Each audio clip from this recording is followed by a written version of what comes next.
हमारे नेता आदरणीय तेजस्वी जी ने जो 90 दिन में कहे हैं कि हम लोग सरकार बनाएंगे, हम लोग 90 दिन में सरकार बनावेंगे। विरोधी हैं गंदे नीति का, अन्याय के खिलाफ का विरोधी है, धर्म का विरोधी है, न कि जनता का विरोधी है। होम डिलीवरी दारू है, कॉल कीजिए दारू आवेगा, अभी आ जाएगा। होम डिलीवरी है, दारू मंगाइए। उनके आंत में दांत है। नीतीश कुमार जी के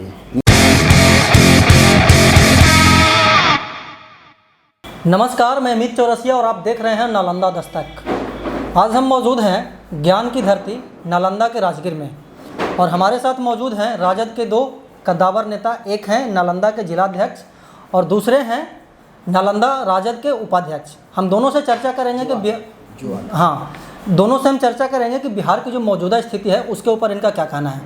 सबसे पहले सर, आपको हमारे चैनल पर स्वागत है। बहुत बहुत धन्यवाद चौरसिया जी। आपको भी हमारे चैनल पर स्वागत है भैया। बहुत बहुत धन्यवाद चौरसिया जी को।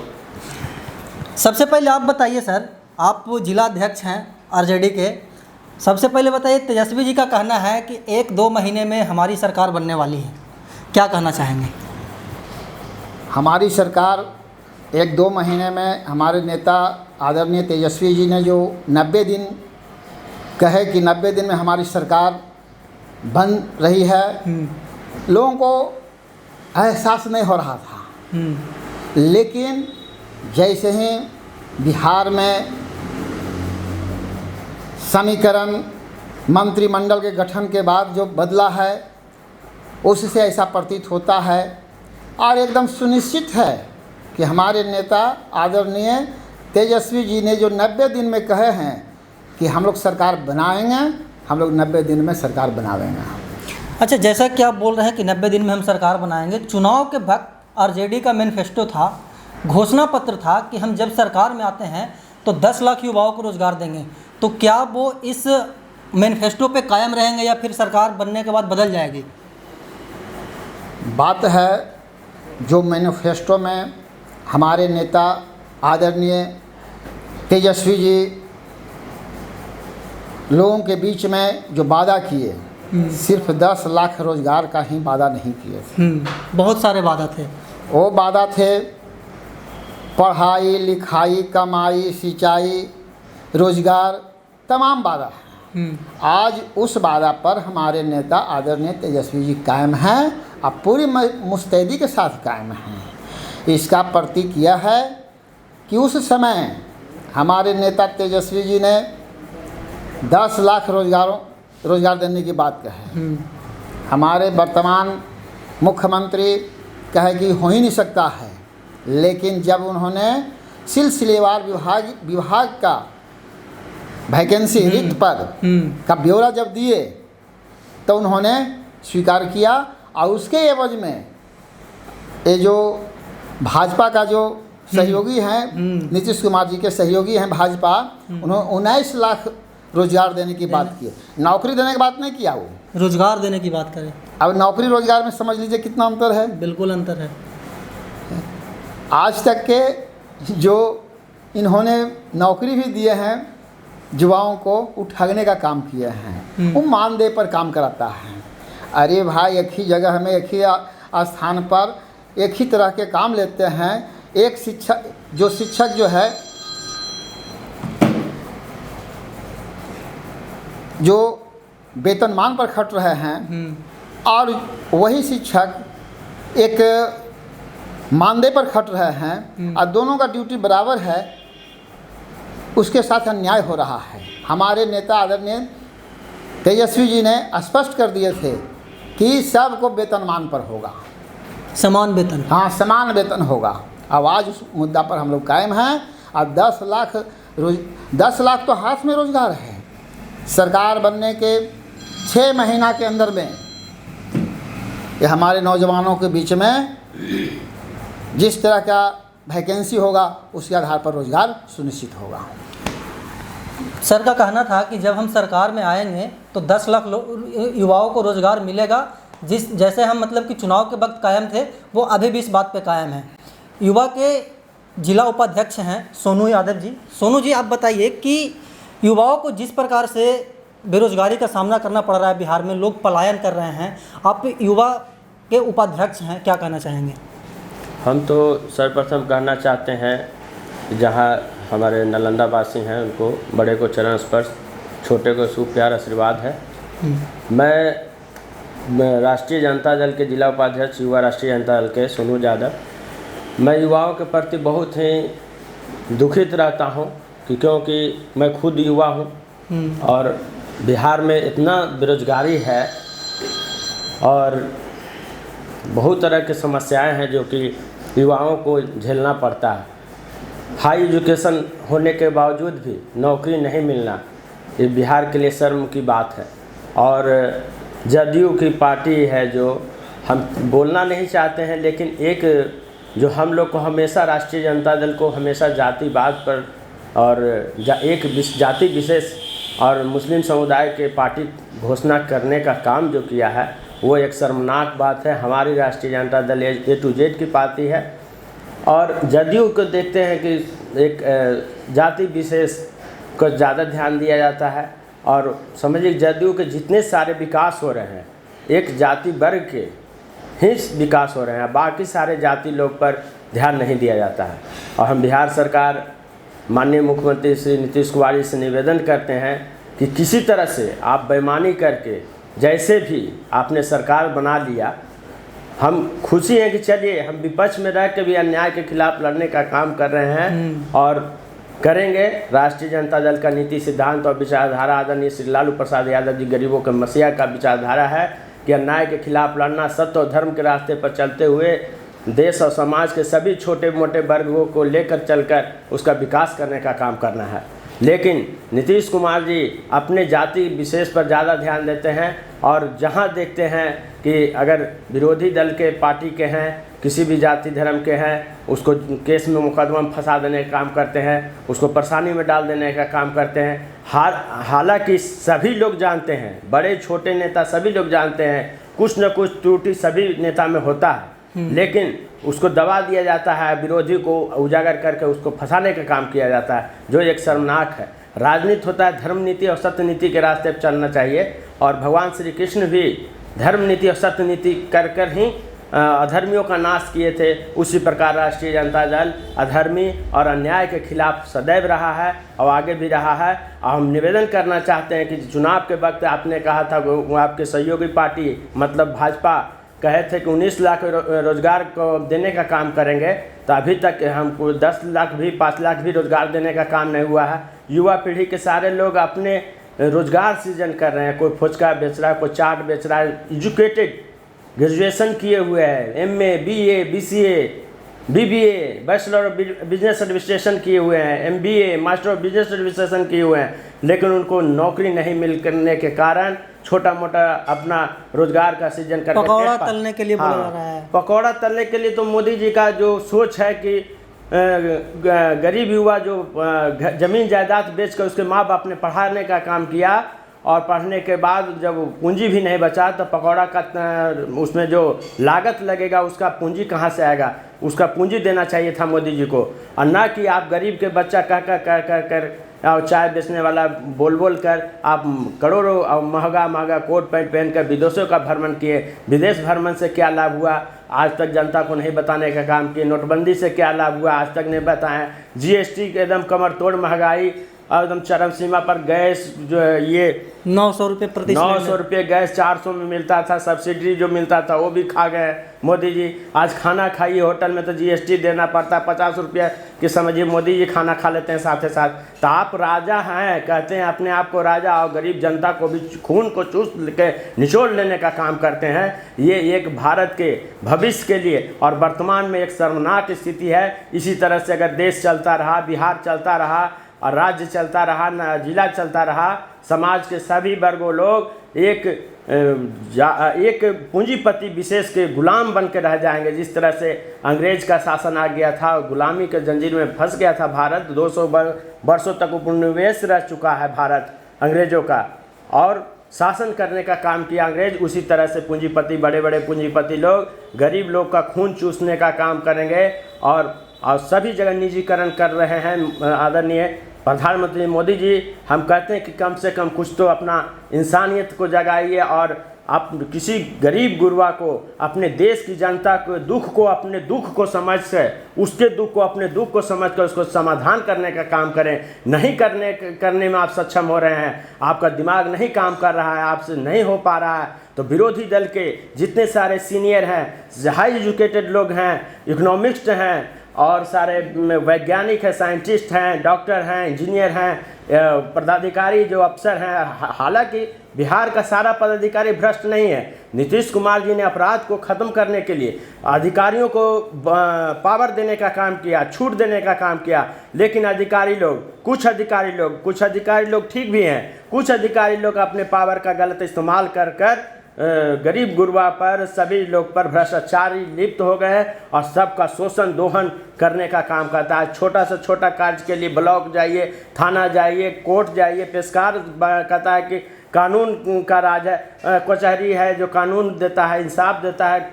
कोर्ट में सीसीटीवी कैमरा लगा हुआ रहता है, कोर्ट के सामने 20 रुपया 50 रुपया पेशकार तारीख देने का काम करता है और सामने जज बैठे रहते हैं। लेकिन एक अंधा, जैसे धृतराष्ट्र अंधा होकर, और मतलब आपका कहना है कि अंधा कानून चल रहा है बिहार में? अंधा कानून चल रहा है, अफसरशाही दम बढ़ गया है। अफसरशाही दिए नीतीश कुमार जी बहुत अच्छे कार्य किए थे, लेकिन इसका दुरुपयोग करने लगा। और हम एक बात बता देना चाहते हैं, जब तक आदरणीय मुख्यमंत्री बिहार सरकार नीतीश कुमार जी जीवित हैं, जदयू पार्टी जीवित रहेगा। उनके जाने के बाद इस पार्टी का विलीन हो जाएगा, पार्टी एकदम नष्ट हो जाएगी, क्योंकि उनका एक थोड़ा बहुत जो चेहरा था, लेकिन अब वो शरीर से और दिमाग से और असक्षम हो रहे हैं धीरे धीरे। तो वो कोई भी व्यक्ति अपनी चाहता है कि नहीं हम ये भी आओ काम करें।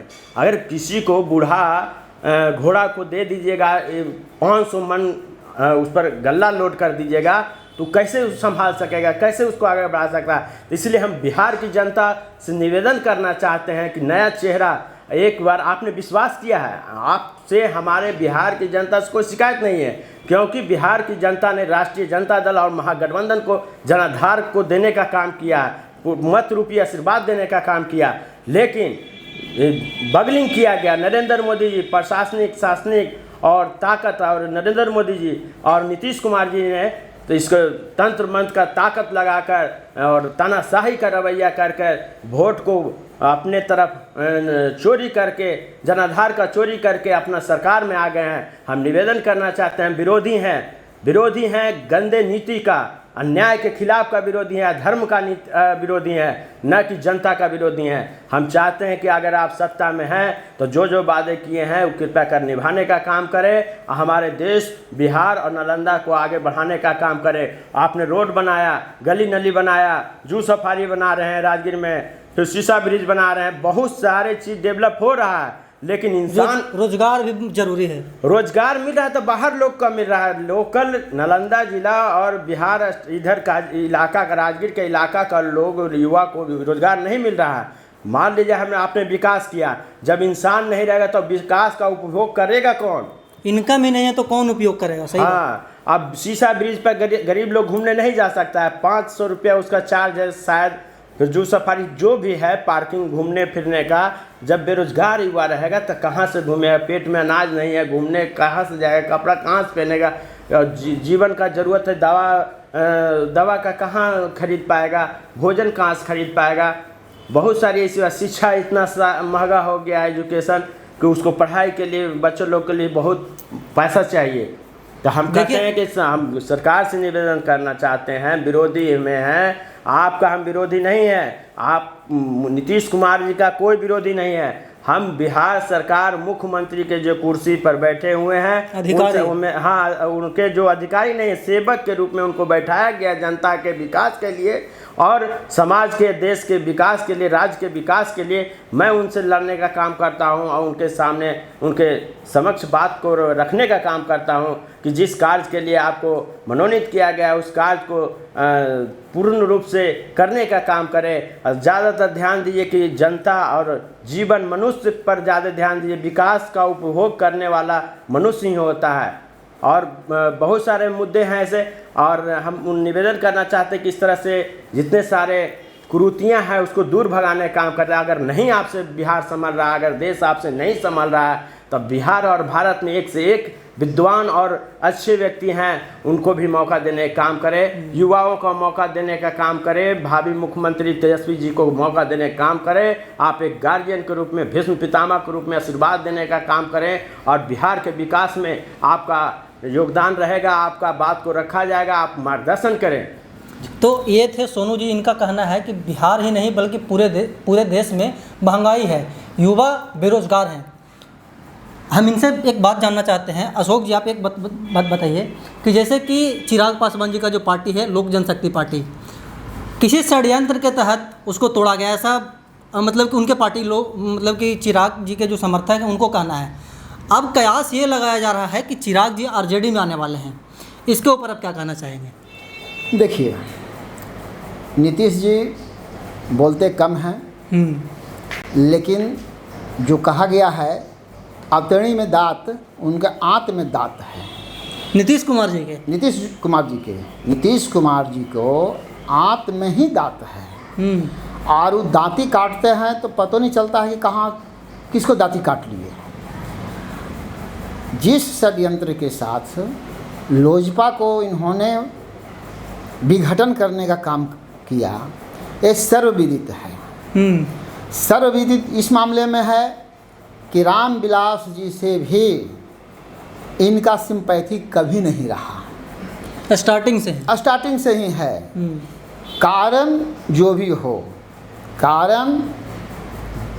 हो, एक कभी रामविलास जी के साथ में राजनीतिक मतभेद इनका हमेशा बरकरार रहा।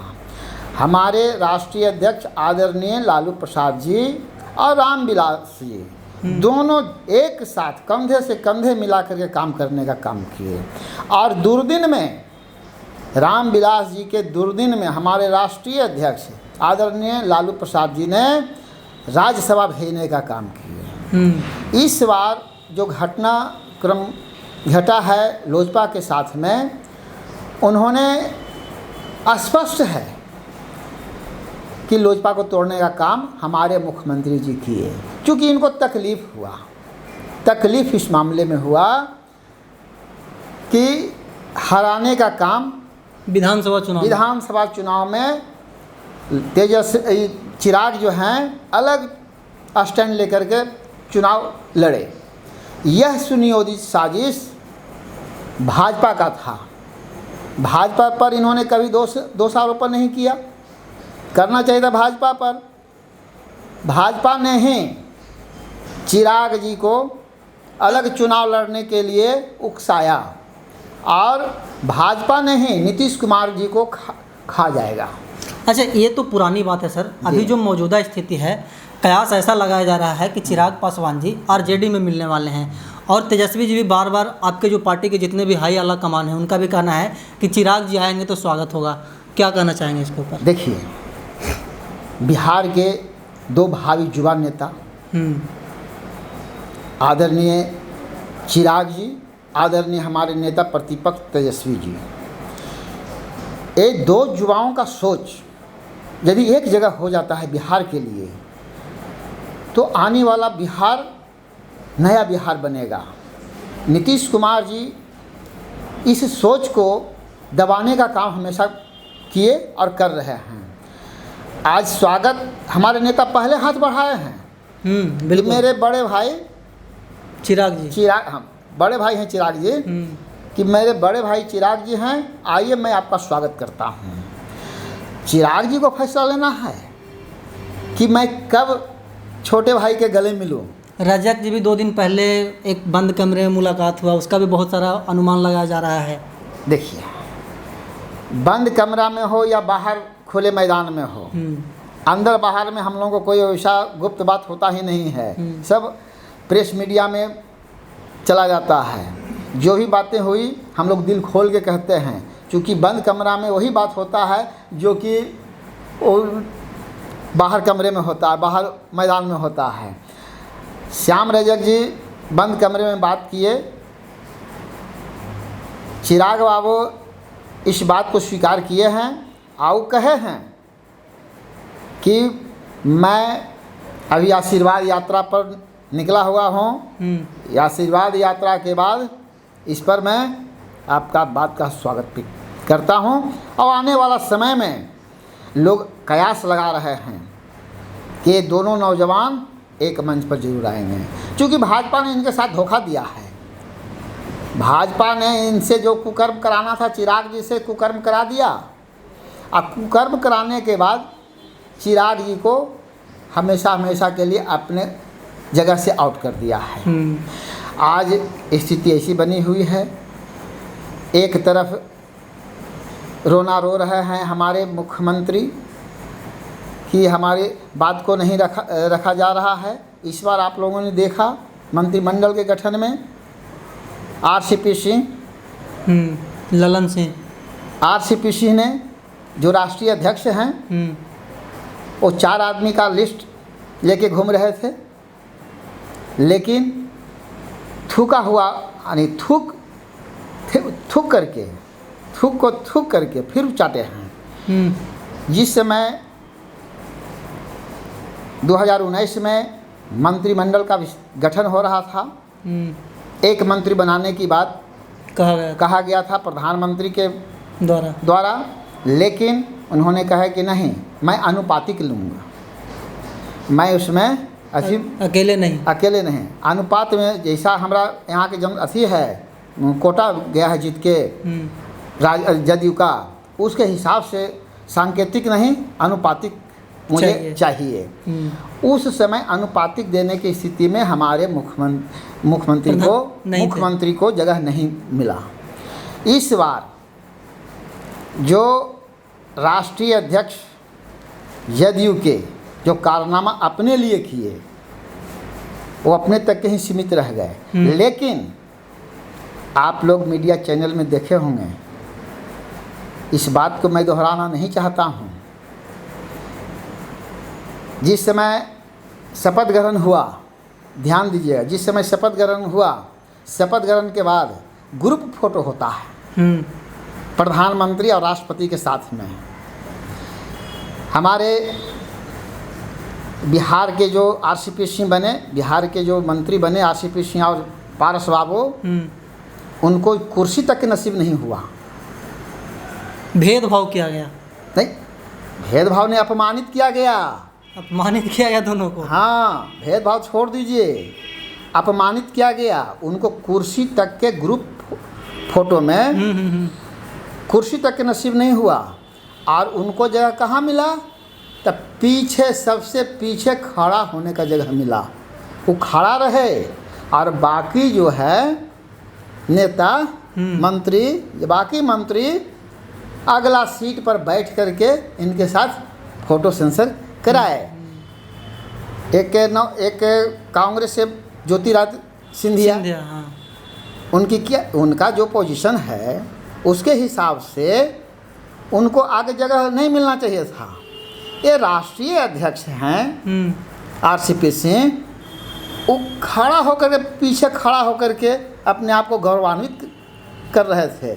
इससे तो यही प्रतीत होता है कि आज के डेट में हमारे मुख्यमंत्री, बिहार के मुख्यमंत्री बहुत कमज़ोर हो चुके हैं, थक गए हैं। इनसे बिहार नहीं संभल रहा है और न पार्टी संभल रहा है। अब पार्टी इनके हाथ से निकल चुकी है और आने वाला समय ऐसा होगा कि पार्टी कई खंड में बटेगा। अच्छा, आखिरी सवाल बताइएगा अशोक जी, हमारे चैनल के माध्यम से ये जो मतलब नालंदा जिला के जो वासी हैं उनको क्या संदेश देना चाहेंगे? लोग कहते हैं कि मुख्यमंत्री का गृह जिला है नालंदा, और बिहार का जितना भी पैसा है कि तो बिहार नालंदा में लगा दिए। लेकिन मैं आप लोगों के माध्यम से पूछना चाहता हूँ, आप राजगीर की मैं बात उठा रहा हूँ, राजगीर में एक अनुमंडल है, लेकिन पूर्ण रूप से उस अनुमंडल का दर्जा भी नहीं प्राप्त है। आज तक 16 साल से ये मुख्यमंत्री बने हुए हैं, आज तक के पूर्ण अनुमंडल का दर्जा इसको नहीं मिल पाया। अब इससे दुखद क्या बात हो सकता है? 16 साल से जिनका कार्यकाल हो, और राजगीर जैसे को अनुमंडल पूर्ण अनुमंडल का दर्जा प्राप्त नहीं हो, उससे और ज़्यादा खराब बात क्या हो सकता है। यही विकास का है। ये अनुमंडल 90 के दशक में आदरणीय लालू प्रसाद जी और यहाँ का स्थानीय विधायक तत्कालीन चंद्रदेव प्रसाद हिमांशु जी के प्रयास से यह अनुमंडल का गठन हुआ था 91-92 के आसपास में। उसके बाद हमेशा कुछ न कुछ विकास होते गया, लेकिन इनके कार्यकाल में 2005 से जब सत्ता में आए मुख्यमंत्री नीतीश जी, उसके बाद राजगीर का विकास हवाई होने लगा। राजगीर के विकास में इतना अनियमितता यहाँ है, करोड़ों का लूट हुआ है सीवरेज में, सीवरेज निर्माण में। हाँ, सीवरेज निर्माण में। आज राजगीर का सीवरेज ख़त्म हो चुका है। कई 100 करोड़ का है इसमें घपला। सीवरेज आज ख़त्म हो चुका। राष्ट्रीय अंतर्राष्ट्रीय पर्यटन स्थल राजगीर है। यहाँ विशेष बिजली की व्यवस्था होती है। विशेष बिजली का यहाँ व्यवस्था है राजगीर में, लेकिन विशेष बिजली के नाम पर यहाँ हमेशा शटडाउन होता है। यहाँ बिजली कटता है, काफ़ी कटता है बिजली। और ये जब से मुख्यमंत्री जी ड्रीम प्रोजेक्ट का इन्होंने लोकार्पण किए हैं, शिलान्यास किए हैं, उसके बाद से जो स्थिति है और चरमरा गया है। न यहाँ के लाइन ऑर्डर ठीक है, आए दिन हमेशा पर्यटकों के साथ में दुर्व्यवहार होता है।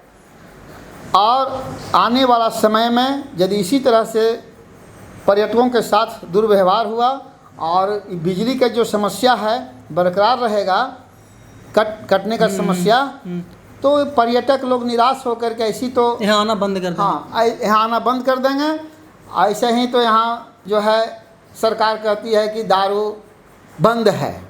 मैं कहता हूँ दारू होम डिलीवरी है, होम डिलीवरी दारू है। कॉल कीजिए, दारू आवेगा। अभी आ जाएगा। होम डिलीवरी है, दारू मंगाइए, दारू आ जाएगा। नीतीश कुमार की चैलेंज मैं करता हूँ।